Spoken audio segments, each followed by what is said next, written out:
Steve Boy, a 75-year-old retiree, finds himself compelled to hit the streets to play his guitar in an attempt to pay for surgery and save his sick wife's life. One day, a man approaches holding an object and asks him to stop playing immediately, changing the course of his and his wife's life forever. The day had just begun, not even 5 minutes had passed, and Mr. Steve was already awake, tuning his guitar to start. Another week later, he prepared one of those breakfasts and brought it on a tray to his wife Laura's room. She smiled as soon as she heard it, and the man brought breakfast to his wife along with her medicines every day. While Laura ate, he strummed some of his songs, and that morning was no different. The harmony filled the room, and Laura's smile was peaceful. She closed her eyes and let herself be carried away by the music. When the song ended, Steve said it was time to go. Laura grimaced and replied that he should stay home and rest his back. After all, missing a day wouldn't make much of a difference. One more day playing on the streets is one less day stuck in this bed, he argued, insisting he needed to work. The man kissed his wife's forehead and promised to take care of himself. As it turns out, Laura couldn't have been more wrong, and that day would indeed make all the difference in their lives. Steve took the bus and headed from the outskirts to the city center. The bus was crowded, and everyone seemed focused on their own dilemmas. He looked around for the elderly seat and noticed a teenager sitting on it next to his mother. Carefully, he asked for a reserved seat, explaining that his legs wouldn't endure the whole trip. Besides, he was carrying the guitar and a backpack. The woman replied that her son had woken up with a headache and needed to sit. Steve realized the woman wouldn't give in, so he accepted the answer. As he walked away, he heard the woman muttering, "Oh, lazy." The man let that go in one ear and out the other. After all, his day was just beginning, and he had gotten used to hearing all sorts of comments since he started playing on the streets. As soon as he arrived at the center, Steve went to his usual spot and placed the guitar case on the ground. That's where he would spend the rest of the day playing for people rushing through the busy streets of the city. He checked the tuning of the instrument one last time, glanced around quickly, and started his session. Despite the noise of traffic and the crowd's anxiety, that was where he felt most alive. The music coming from his guitar echoed around, capturing the attention of the most attentive. Some just stopped for a few seconds, others threw change as a thank you. For him, those people listening to his music in the middle of the street were closer than he had ever come to achieving his youthful dream, becoming a recognized musician. The hours flew by as usual, and after spending the whole day playing outdoors in the center, Steve counted the money he had collected, $46, plus a sandwich left by a man. It was a poor result for a day's work, but he wouldn't complain. There were days when he returned home with even less. As for the sandwich, Steve already knew which homeless person would be interested in it. Daylight was fading, and Steve was exhausted. He had already put away his guitar and was preparing to leave when a man approached him with a phone in his hand. The musician realized he had been filmed since his last song. Before he could say anything, the guy with the phone took out a bill from a pocket and handed it to the musician. "Sir, here, take it. Is this okay, or do you need more?" he asked with a gentle smile on his face and a $50 bill in his hand. Steve's eyes filled with new life upon realizing the young man's generosity. The young man said his name was Dilla and that he loved music and followed a handful of artists. but he had never heard that last song played by the elderly man. "Where was it, sir?" the young man asked. "I was 17 when I first heard it," Dylan said, impressed, asking if he had heard it on the radio or at a concert.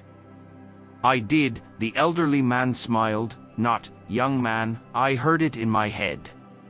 So, I took a pencil and wrote it down on a piece of paper so as not to forget it." The elderly man's response surprised the young man and left him even more intrigued. He explained that he had written hundreds of other songs since then and selected the ones he liked the most to record on a modest album, recorded with the help of an acquaintance, nothing grandiose, just his voice and the guitar, but selling the records on the street helped to raise a little extra cash. Dylan was amazed by the man and felt a great respect for him. He asked where he had learned to play, and the elderly man explained that his father had an instrument shop. When he was still a child, he couldn't explain how, but if he spent a few days handling an instrument, he could play entire songs by ear. "I never became famous or anything," said the musician, "but I won the love of my life with music. The one you liked was the first one I wrote for my wife." The last sentence spoken by the elderly man unexpectedly touched Dylan, and he realized it, but the young man quickly changed the subject. "Would you like a coffee?" The elderly man accepted and said it had been a good day. After all, he would be going home with $96 in his pocket. She did the quick math and realized that if it weren't for him, the elderly man would be going home with less than $50 after a full day of work. And the worst part, a person with such talent. At the Lawn Cafe, he ordered a cappuccino and a slice of cake, while the elderly man ordered just a cup of coffee. He wouldn't eat, after all. He needed to save money and would prepare dinner for him and his wife when he got home. Dylan noticed that the elderly man was very dedicated to his wife, and that made him comfortable enough to tell his own story to Steve, also from Lawn. He said he had been married to the most beautiful girl in the world. She was everything to him, the mother of his children, and his greatest inspiration. But unfortunately, his wife had died in a car accident while Dylan was traveling for work. She spent hours in the operating room, and Dylan wasn't there. When he finally returned to town, he went to the hospital. It was already late. His wife had passed away. He never forgave himself for not being there at that moment. He always wondered, what if he hadn't left town? Would she have survived? And if he had arrived sooner, would that have made a difference? The elderly man suggested that he not dwell on the what-ifs of life because that never leads to anything productive. He recounted that he and his wife had always tried to have children, but they never succeeded. They asked themselves several times, what if we had adopted a child? Maybe that child could help them now. It's true. But, since they didn't adopt, they kept thinking about it wouldn't help in the real situation they were living. After all, the past won't come back and give another chance to do everything differently. Now, what I need is to strive to keep my wife alive, said the elderly gentleman, calmly and gravely. Slowly, what was the street musician saying? He became curious when he heard the old man say he needed to keep his wife alive. What did he mean by that? Dylan couldn't resist and asked if everything was okay at his home when he noticed that it was Ator. For a moment, the young man apologized for being so intrusive, but his curiosity was greater than his shyness. However, the musician said he would tell the story, since Dylan had been frank about his wife. Also, he worked at his father's musical instrument store since he was a teenager. He loved the place surrounded by guitars, pianos, and all kinds of instruments. It was a passion he shared with his father, the person who taught him everything he knew about music. One afternoon, while attending to a customer, a young woman entered the store. She had long hair and bright eyes. He felt hypnotized by her, lost his breath, and when he went to assist her, he didn't know what to say. He seemed like a silly beginner in the store, not the owner's son. The young woman smiled at him, realizing how flustered he was. Immediately, he felt something special, something he had never felt before. Her name was Laura, and she was looking for a guitar. Steve said he could help because he knew everything about guitars and had great models in the store. They talked about music. Little Richard, Johnny Cash, Frank Sinatra, and Elvis were their favorite artists, discovering they had a lot in common. When she left, Steve knew he had fallen in love. It didn't take long for Steve and Laura to always be seen together. It was a relationship full of affection. When they were already engaged, they discovered that Laura had a medical condition that made conception difficult. It was devastating news for the couple who hoped to start a family.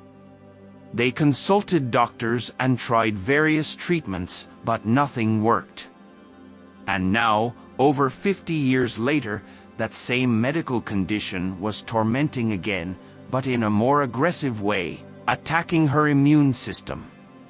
The couple needed $39,000 for the surgery that could save Laura's life. With a modest retirement, Steve was desperate, but he wouldn't give up and decided to improvise. He would get the money through music. So, he went out every day to play in the streets, knowing that every cent was precious and the clock was ticking against them. To gather $850, it took him more than 2 weeks.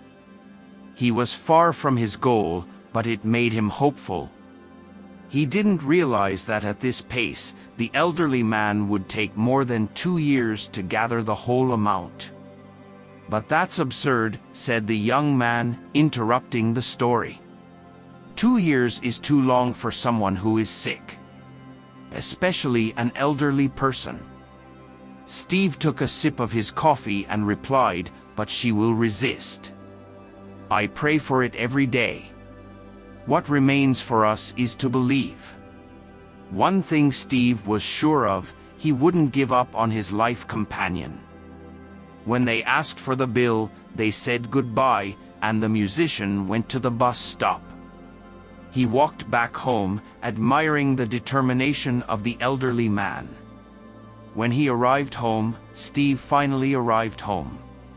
He closed the door slowly and walked over to an old metal box that sat on top of the living room dresser. Carefully, he put the money he had gathered during the day. Laura was lying in bed, reading a book, when he approached. She put the book down and said she had been worried about his delay. "It was nothing, my love. I just spent some time talking to a fan," he replied. Steve chuckled to himself. Then, he kissed his wife's forehead. "Today was a good day. We're getting closer to our goal," he said. Laura seemed proud of him, but her eyes filled with tears.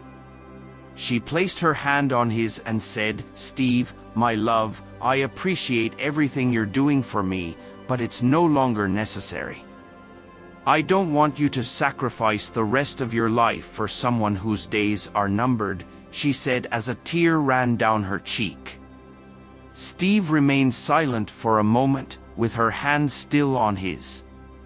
Then he said, serious and sweetly, "As long as I'm here, I'll play that instrument until my fingers fall off, and when that happens, I'll sing without it until my voice fades away. Do you understand me?" There's nothing you can do or say to stop me." Laura knew he spoke from the bottom of his heart. Then they embraced and lay down together in bed. The woman fell asleep quickly, but Steve stayed awake, watching the moon through the window. He prayed silently and then relaxed, finally drifting off to sleep. Weeks later, Steve was playing at the usual spot, and at the end of a song, a young man approached. The elderly man immediately recognized him. It was Dylan. The young man asked him to stop playing and handed an envelope to the musician.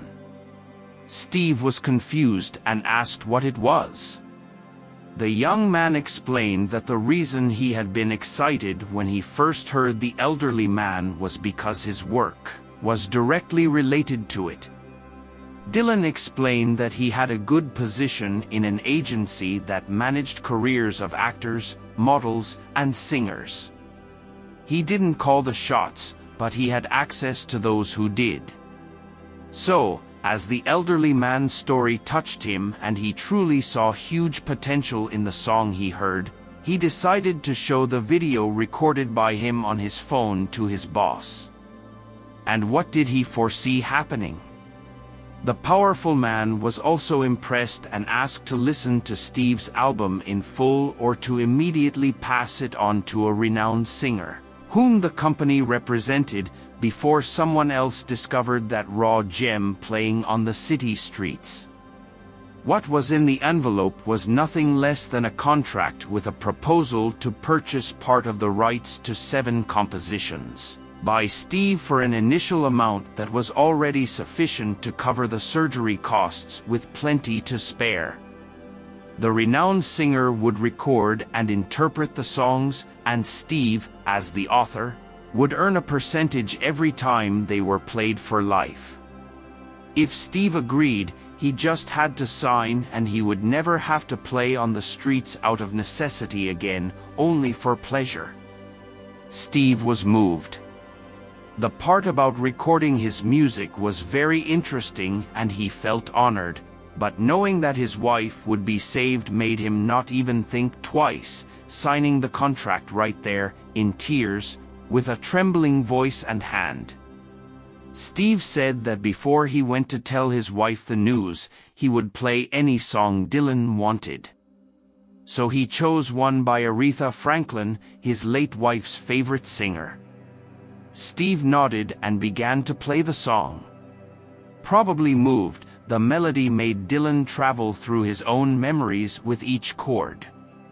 He was back to the days when his wife was part of his reality, dancing as they were young lovers. When Steve finished the song, Dylan opened his eyes. He felt much lighter now. He sighed and squeezed the musician's hand, promising that he would never forget that moment, but would focus on his future and on everything he could do to fix his life and his relationship with his children. He would carry the memory of his beloved with him forever, but now without the burden of guilt that was never his. This future for Dylan included Steve as a friend, and his wife could finally undergo surgery and live for many more years, inspiring new songs from that talented composer. If you liked the story, please leave a like. The other video appearing on the screen now will probably also move you. Enjoy and see you in the next video.